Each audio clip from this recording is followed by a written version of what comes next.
Apalagi nih KMW OC7 DKI Jakarta Bapak Zainuddin. KMW OC7. OC itu apa Pak ya? Oh, DKI Jakarta Kurnia Robi. Oke. Bapak Dede Rusdiana. Bapak Dadan Apandi. Pak Rosli Samsurijal. Dan Bapak Ibu semua, Pak Asbang dan kawan-kawan di sini. Untuk memeriksa waktu silakan Pak Haji, silakan sampaikan. Terima kasih. Assalamualaikum warahmatullahi wabarakatuh. Pak Wagub, Kepala Dinas dari Lingkungan Hidup, dari Asbang dan dari Sumber Daya Air, dan teman-teman dari Kotaku, konsultan, dan juga dari PUPR. Yang pertama singkat saja Pak, ini menindaklanjuti Kotaku yang khususnya untuk DKI dari tahun 2017 ke 18 itu pernah kita sosialisasikan yang pernah dihadiri oleh Pak Gubernur pada saat itu, tapi memang realisasinya tidak bisa dilaksanakan pada saat itu karena proses dalam pekerjaan itu terlalu banyak aturan yang harus dilaksanakan. Pada kesempatan sore hari ini, teman-teman ini menghubungi kami untuk bisa melakukan satu kegiatan yang ada di Jakarta, karena Provinsi DKI yang belum pernah mengambil dalam hal pekerjaan yang ada di PUPR, terutama mengenai Kotaku. Dengan adanya pandemi COVID-19 ini, kami rasa ini karena memang kita DKI ada efisiensi anggaran, ini perlu kita ambil untuk memberdayakan masyarakat yang terkena pandemi COVID-19 ini. Jadi nanti bisa disampaikan dengan teman-teman dari konsultan yang sudah melaksanakan di provinsi, kabupaten, kota yang sudah dilaksanakan, bisa ditayangkan nanti dalam slide. Tentunya kami terima kasih kepada Pak Wagub yang sudah menerima teman-teman dari pelaku dari Kotaku yang akan dilaksanakan di kota Provinsi DKI Jakarta. Saya rasa sebagai pembuka dan pengantar itu silakan dari teman-teman konsultan Kotaku. Terima kasih. Assalamualaikum warahmatullahi wabarakatuh.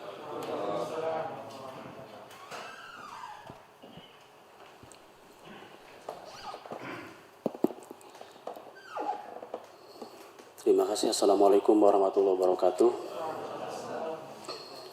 Yang terhormat Pak Wakil Gubernur DKI Jakarta, Pak Ahmad Riza Patria. Yang terhormat Pak Haji Abdul Ghani. Beliau ini Pak yang selama ini selalu mendampingi kami, mendampingi konsultan, juga mendampingi masyarakat yang ingin berkolaborasi dengan pemerintah daerah dalam penanganan kumuh. Dan kami sekali lagi mengucapkan banyak terima kasih Pak Haji yang selama ini juga dengan kesibukan yang luar biasa tapi masih bisa menyempatkan untuk bersama-sama dengan masyarakat untuk penanganan kumuh ini. Yang terhormat Pak Asisten Pembangunan dan Lingkungan Hidup, yang terhormat juga Pak Dinas Perumahan, Kepala dan Dinas SDA, yang terhormat juga Bapak Ibu yang saya hormati, tadi sudah disampaikan oleh Pak Haji Abdul Ghani, mungkin sedikit saja gambaran tentang Kotaku. Sebenarnya kalau dari siparan mungkin agak banyak Pak, maksud saya begini, yang lebih ringkasnya itu bahwa program pusat, program Kotaku ini sudah berjalan lama sebenarnya di Indonesia. Ada yang namanya program P2KP, ada program PNPM, dan bahkan ada sampai dengan program P2KKP, dan diakhiri dengan yang sampai dengan sini program Kotaku. Sebenarnya program Kotaku, program P2KP, PNPM itu sudah berjalan Pak di DKI Jakarta tahun 2009 mungkin sampai dengan 2013 di bawah leading sektor Dinas Pemberdayaan Masyarakat waktu itu. Dan setelah masuk Kotaku memang tadi sampaikan oleh Pak Haji Abdul Ghani di tahun 2018 dari Kementerian PUPR mengalokasikan sekitar 79 miliar lebih, tapi memang tidak bisa terrealisasi karena berbagai macam hal. Nah, pada kesempatan ini kalau menurut kami dari masyarakat dan konsultan bahwa di satu sisi bahwa ada sumber daya manusia, tapi di sisi lain juga harus ada sumber daya kebutuhan. Nah, di situ sebenarnya program Kotaku secara intinya adalah ingin berkolaborasi dalam penuntasan RW kumuh di DKI Jakarta. Seperti kita ketahui di DKI Jakarta itu ada 445 RW, dan yang menjadi prioritas berdasarkan SK Wali Kota dan Bupati di DKI Jakarta 200. Jadi sekitar 245 RW yang mungkin itu bisa jadi kolaborasikan dengan program Kotaku. Nah, program Kotaku ini kan seperti slogannya Pemda DKI Jakarta, maju kotanya, bahagia warganya. Yang dimaksud di situ adalah bagaimana masyarakat juga terlibat aktif dalam pembangunan, khususnya yang sifatnya kegiatan swakelola. Karena kegiatan kegiatan Kotaku maksud saya adalah kegiatan yang lebih mengedepankan tentang berbasis masyarakat, artinya perencanaan, pelaksanaan, sampai evaluasi, bahkan sampai pelaporan ini adalah melibatkan masyarakat. Waktu dulu memang ada semacam kesulitan itu dari sisi pemerintah DKI Jakarta, dari Dinas Perumahan, memang prosesnya agak panjang. Nah, sekarang memang posisinya semua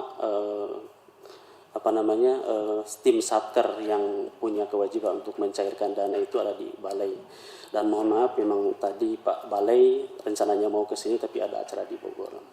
Selanjutnya bahwa dengan adanya berdasarkan RPJMD DKI Jakarta yang punya prioritas 201 RW, ditambah juga di sisi lain program Kotaku juga yang sampai dengan 2024 rencananya akan melakukan pendampingan di masyarakat, maka di situ menurut saya ada satu keharmonisasi program Kotaku bisa mendukung tentang programnya pemerintah daerah dalam penuntasan RW kumuh. Sehingga kalau ini dikolaborasikan antara program pemerintah pusat dengan program daerah agar tercapai janjinya gubernur, dari 200 RW mungkin bisa lebih dengan adanya program Kotaku, biar dari yang 445 RW bisa terlaksana semua, sehingga dari sisi itu masyarakat sih membutuhkan untuk bisa kolaborasi dengan itu, dengan kegiatan Kotaku. Maka dengan kesempatan ini mohon kiranya arahan Pak Wakil Gubernur untuk selanjutnya apakah mungkin Kotaku bisa berkolaborasi dengan program yang ada di pemerintah daerah. Dan Pak Dadan bisa langsung ke akhir, saya kira di paparan sudah lengkap semua. Ada beberapa kegiatan yang memang karena di DKI Jakarta belum terlaksana, tapi di wilayah yang lain sudah terlaksana kegiatannya seperti ini. Ini contoh-contoh kegiatan yang sudah dilakukan di beberapa wilayah Pak Wakil.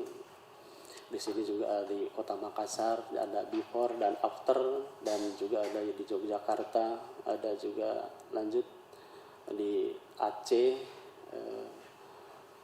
di Kota Bogor. Dan sekali lagi kami menyampaikan Bapak dari masyarakat yang mendapatkan aspirasi waktu di DPR untuk di Kota Bogor, mereka mengucapkan banyak terima kasih kepada Bapak Wakil Gubernur DKI Jakarta yang memberikan aspirasi kepada masyarakat dalam program Kotaku. Saya kira di DKI Jakarta juga sangat banyak berharap perwakilan masyarakat program Kotaku bisa berjalan. Saya kira itu Pak garis besar tentang kenapa Kotaku masih bisa berkeinginan untuk berkolaborasi dengan pemerintah daerah. Saya kira itu, terima kasih. Wabillahi taufiq. Assalamualaikum warahmatullahi wabarakatuh.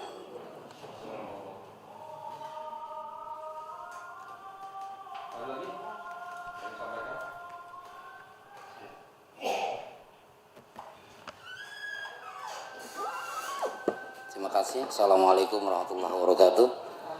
Ya, terima kasih Pak Wagub dan para Asbang dan Kepala Dinas Perumahan Rakyat dan anggota DPRD Pak Haji Abdul Ghani. Terima kasih. Saya hanya memohon kepada Pak Wakil sebagai ketua forum di DKI LKM, sangat berharap di tangan keputusan Pak Wagub untuk program ini berjalan di DKI. Mungkin saya tidak panjang kalam, cukup hanya itu saya sampaikan. Terima kasih. Assalamualaikum warahmatullahi wabarakatuh.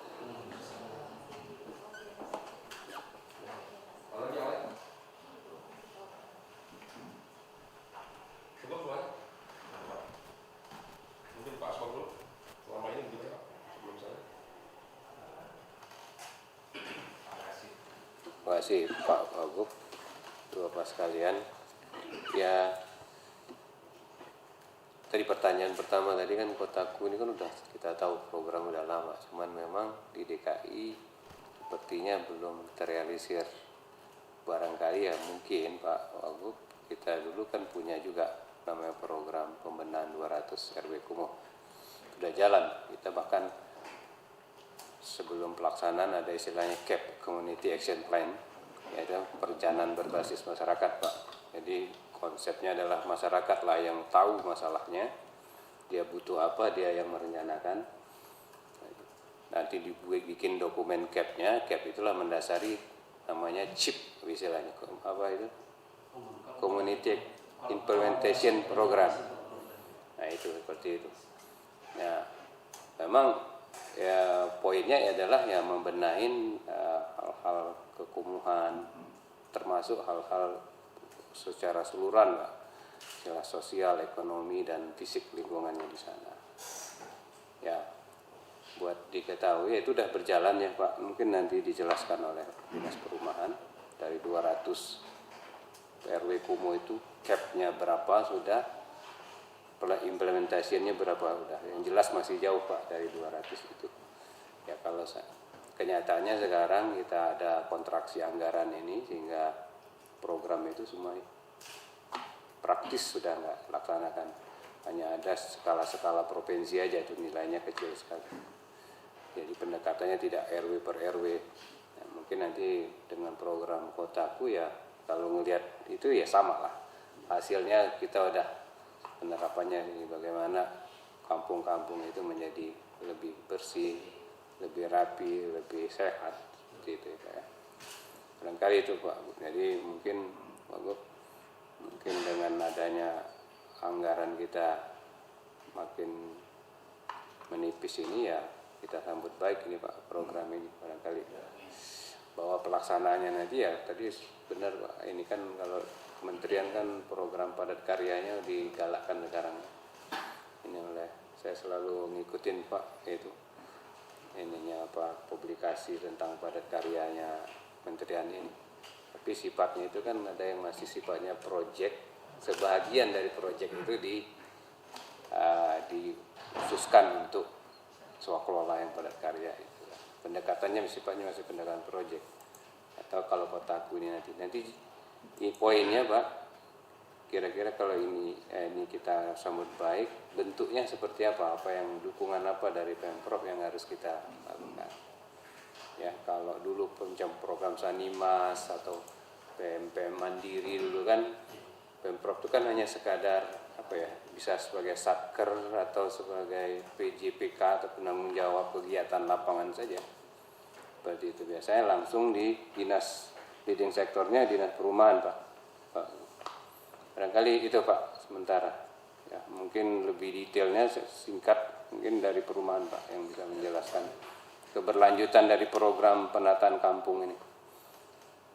Terima kasih Pak.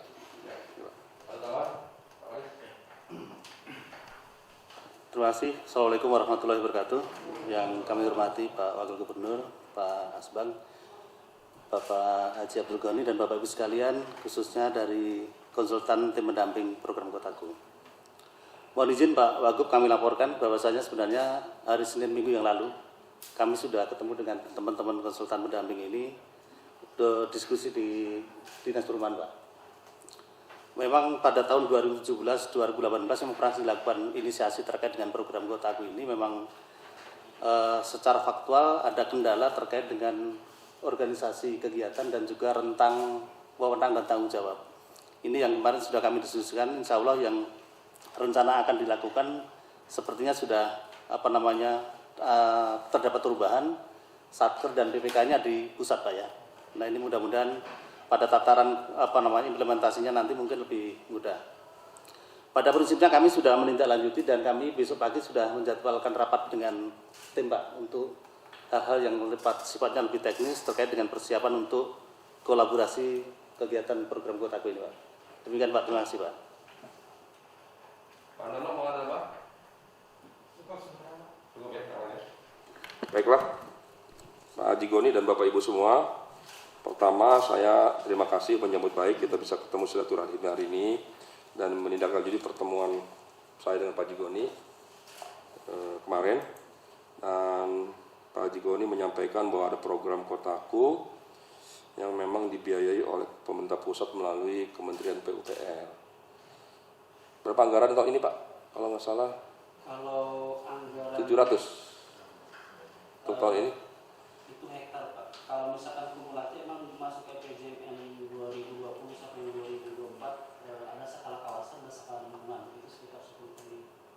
Enggak yang di tahun ini buat DKI? Tahun ini DKI Jakarta belum ada anggaran karena belum dianggarkan karena pengalaman di tahun 2018 tidak diserap jadi belum dianggarkan, maka itu mungkin perlu ada dari komitmen kembali bisa dilaksanakan baik dari pemerintah pusat bisa Jadi tahun ini belum dapat anggaran? belum ada anggaran. Jadi kita buat, jadi gimana? Kita anggaran buat 2021 ada? Iya. 2021 dianggarkan nggak? Kalau ada komitmen dari pemerintah DKI Jakarta Kemarin dari program Kotaku ini meminta ada semacam komitmen Pak untuk berikan pengalokasian anggaran di 2021. Terkait ini nanti kami akan menyiapkan detail untuk persiapannya Pak. Di perencanaan udah masuk belum? Soalnya di DPR kan udah masuk anggaran pagu indikatifnya. kalau dari sisi anggaran secara nasional sudah ada, tapi masing-masing provinsi belum. Secara nasional kan ada, Iya. udah dipecah ke provinsi belum? Belum untuk 2021. Nasional berapa? Kalau nasional itu ya tadi kalau secara nasional di sini memang tidak tertanggung Pak, masih dalam gelondongan sampai dengan 2024 itu skala kawasannya 5,4 triliun, skala lingkungannya 4,7 triliun. Itu dialokasikan di masing-masing sesuai dengan kebutuhan di masing-masing area. Sampai 2024. 24.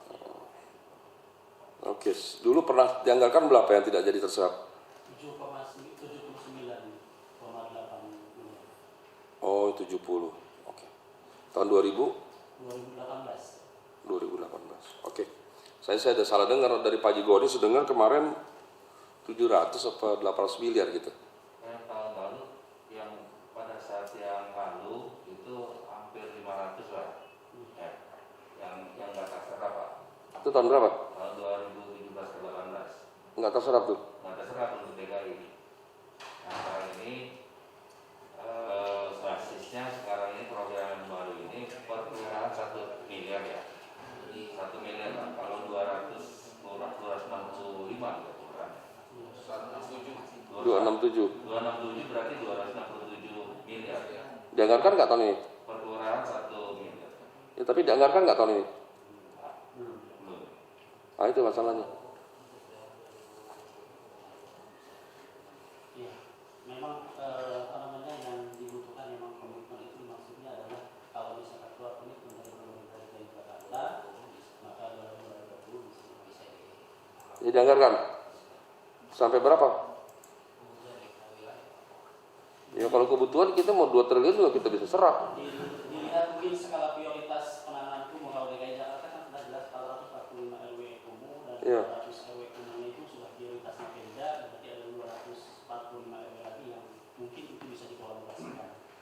dan pada implementasinya memang kita akan tadi ada CIP,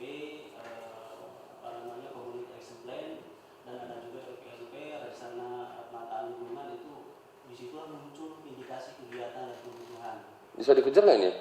2020? 2020 kalau yang dari CIP ini sudah ada. 2020 untuk DKI Jakarta dari RPLP juga sudah ada kebutuhan. Bukan, maksudnya bisa kita kejar berapa nilainya tahun 2020 ini? Dananya, dukungan dananya buat DKI.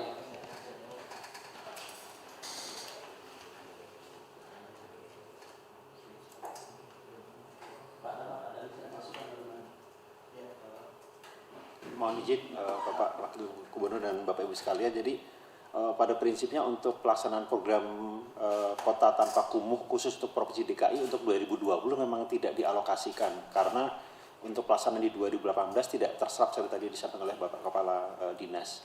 Yang dialokasikan saat ini hanya untuk tenaga pendampingnya. Jadi ada oversight konsultan dengan teman-teman di kota kabupaten. Nah, untuk 2021 sebenarnya kami belum mengalokasikan untuk DKI Jakarta. Kita menunggu setelah tadi yang disampaikan komitmen dulu. Ketika nanti pemerintah Provinsi DKI memastikan bahwa, atau katakanlah dalam tanda kutip menjamin bahwa ada dukungan untuk pelaksanaan teknis di 2021, nanti kami akan usulkan kembali melalui Direktorat Jenderal Cipta Karya. Seperti itu Pak. Jadi memang mengapa di 2020 ini tidak dialokasikan, karena kemarin yang 2018-19 tidak terserap. Seperti itu Pak. Terima kasih. Komitmennya yang ditunggu dalam bentuk apa? Nah, kemarin itu yang pertama terkait dengan dokumen perencanaan. Kami punya namanya RP2 KPKP. Kalau untuk RP2 KPKP DKI sudah ada. Kemudian juga ada kelembagaan Pokja PKP yang akan mengawal program ini, dan kelembagaan di masyarakat itu sebenarnya semua sudah ada Pak. Tapi administrasi ya waktu itu ya, administrasi pencairan di 2018 memang agak sedikit berbelit-belit sehingga akhirnya tidak cair. Nah, tidak cair ini yang angkanya cukup signifikan, sekitar 79 miliar ya. 79 miliar yang akhirnya membuat di 2020 untuk sementara alokasi untuk masyarakat di hold dulu, di pending dulu. Seperti itu Pak. Yang dialokasikan tidak terserap apa semuanya tidak terserap? Semua tidak terserap Pak, tidak terserap sampai dengan menjelang akhir Desember, perencanaannya tidak selesai, tidak ada titik temu untuk kegiatan apa yang akan dilakukan, delineasinya di mana, sehingga akhirnya duit ini tidak terserap. Nah, belajar dari pengalaman itu untuk 2020 kemudian memang khusus untuk alokasi masyarakat itu sementara di hold dulu. Itu kan tidak terserap 2018. 18 ya. 18 ke 19. Iya. Iya. Tapi program ini kan memang dirancang sampai dengan 2024. Jadi sebenarnya dari Cipta Karya sendiri masih membuka peluang gitu loh. Tapi dalam tanda kutip membangun komitmen baru antara Cipta Karya dengan pemerintah Provinsi DKI. Yang pertama, dimungkinkan nggak ya? Ada perubahan di 2020 nggak mungkin lagi ya? Nggak mungkin Pak. Kalau 2020 sudah close karena banyak realokasi yang untuk COVID, untuk yang fisik sendiri di Cipta Karya juga sudah banyak yang direalokasi Pak. Oke. Bukan kan pemerintah ini apa ya? Mau cetak uang nih. Informasinya begitu. Nah, kalau mau cetak uang, saya udah ngomong ke Pak Menteri. Saya bilang Pak Menteri nanti kalau cetak uang coba dibagi-bagi. Jakarta jangan nggak kebagian. Program padat karya. Tuh. Kalau enggak nanti uangnya buat stimulus ekonomi semua. Apa itu ya bantuan dikasih ke bank kasih UMKM kredit semua. Nah, saya minta ke Pak Menteri supaya dialokasikan untuk fisik lah. Untuk banjir, saya minta untuk jalan, untuk sampah, untuk perumahan seperti ini. Gitu. Itu maksud saya, kalau dimungkinkan, coba di ini aja. Yang dari PU sini salah dia? Nggak ada ya? Oke. Oke, itu jadi ya itu yang pertama. Yang kedua, yang 2021 masih bisa dikejar nggak? Biasanya yang ngurus siapa, dari konsultan atau mana? Yang dekat ke PU siapa? Selain dari kami?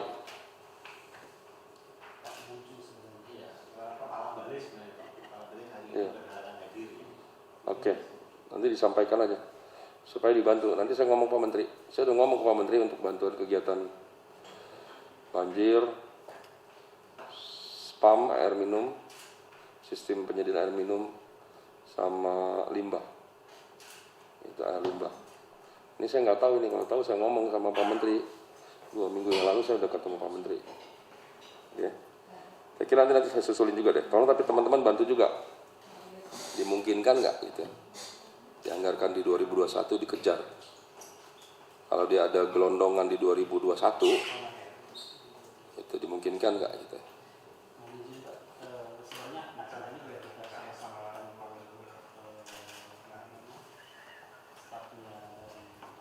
Direktur bahwa kalau memang misalkan ada keinginan tadi untuk mengejar 2021 tinggal komitmen DKI Jakarta saja seperti apa gitu, berarti iya komitmennya. Kita siap, saya udah lapor Pak Gubernur sejak Pak Haji Goni kemarin ketemu, Pak Gubernur oke, setuju gitu. Cuma saya pikir udah ada anggaran tahun ini. Saya dapat informasi kemarin, saya langsung sampaikan gitu. Kalau bisa dikejar lah, paling nggak buat 2021 ya. Kalau dimungkinkan. Pak Kadis apalagi yang harus disiapkan? Tinggal komitmen dari Pak Kadis nanti. Iya, kemarin pada rapat kemarin disampaikan komitmennya itu ada surat dari Pak Gubernur saya.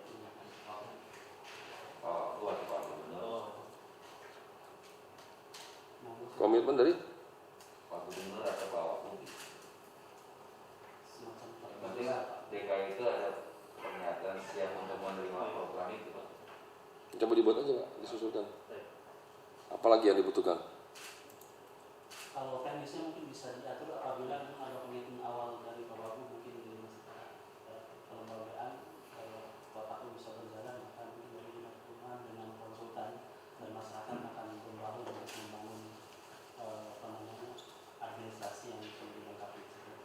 Programnya nggak semua perumahan kan? Ada beberapa ya? Bicara ke SDA, Iya. Banjir ya? lingkungan hidup bisa, Pak. Iya. Yang perlu di sektor di tingkatan koordinasi memudahkan Iya. Pemda. Oke deh, kita lanjutkan nih biar segera aja dia ini. Pak Kadis apa lagi yang masih ini? Besok pagi kami jadwalkan rapat Pak, Iya. dengan tim mendampingi program kota.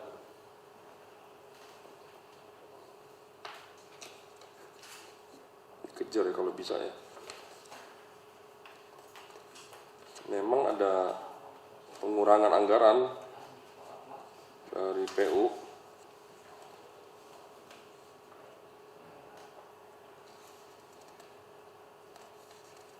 Tinggal Pak Wakil ada komunikasi dengan Pak Menteri.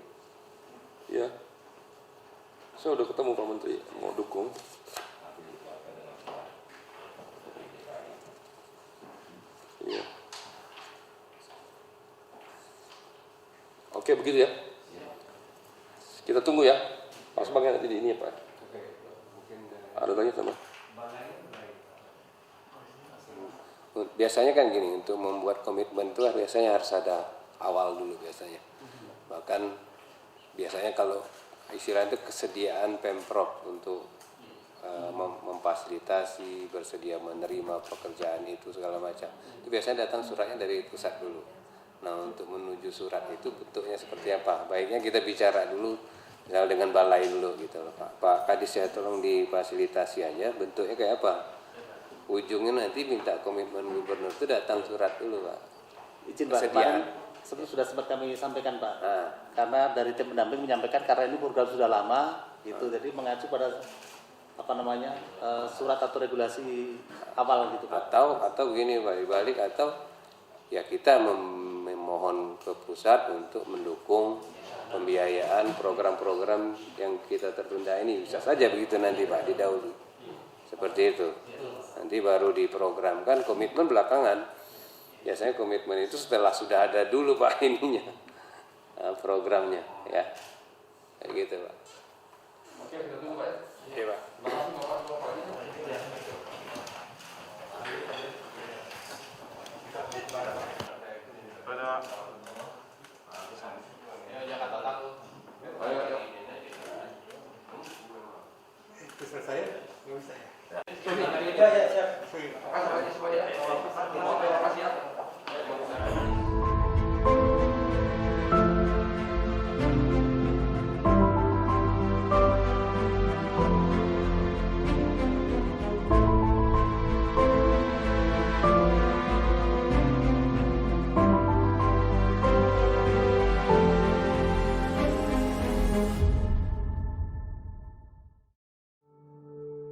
Untuk mereka yang telah berjuang dan berkorban demi kesehatan kita semua, terima kasih. Puskesmas turut berperan besar dalam menangani COVID-19 di ibu kota. Seluruh tenaga kesehatan puskesmas di Jakarta secara proaktif berupaya menekan penyebaran virus ini. Mulai dari sosialisasi langsung ke masyarakat, hingga bekerja sama lintas sektor menangani wabah virus ini. Kebersihan lingkungan sekitar tak luput diperhatikan. Mereka terjun langsung melacak kontak kasus positif COVID-19 di masyarakat. Melayani tanpa mengenal lelah. Satu persatu pemeriksaan mereka lakukan, menyampingkan kemungkinan besar tertular. Penghargaan tertinggi untuk mereka sebagai pertahanan terakhir. Apresiasi terbaik bagi Anda yang tetap di rumah aja sebagai garda terdepan. Bersama bantu para tenaga kesehatan agar semua perjuangan dan pengorbanan kita semua tidak sia-sia.